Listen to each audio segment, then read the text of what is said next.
புகழ்பெற்ற அர்த்தநாரீஸ்வரர் கோவில் வைகாசி விசாக தேர் திருவிழா கடந்த 1ஆம் தேதி கொடியேற்றத்துடன் தொடங்கி சிறப்பாக நடைபெற்று வருகிறது.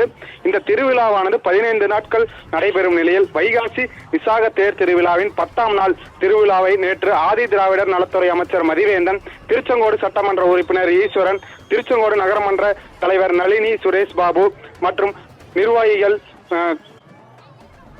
ஆகியோர் தேரை வடம் பிடித்து இழுத்து தொடங்கி வைத்தனர். பலக்கடு சந்திப்பு வரை தேர் இழுக்கப்பட்டது. இன்று 2ஆம் நாள் வடம் பிடிக்கும் நிகழ்ச்சி நடைபெற்றது. பலக்கட சந்திப்பில் இருந்து தெற்கு ரத வீதி, மேற்கு ரத வீதி, வடக்கு வீதி வழியாக பழைய பேருந்து நிலையம் அருகே நிறுத்தப்பட்டது. இந்த தேர் தமிழகத்தின் 4வது பெரிய தேர் ஆகும்.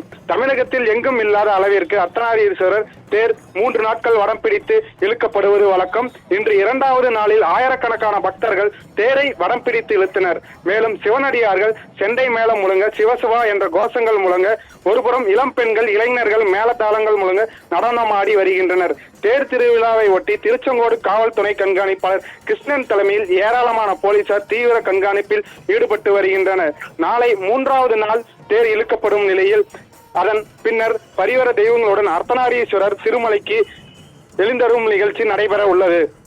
அஸ்வினி.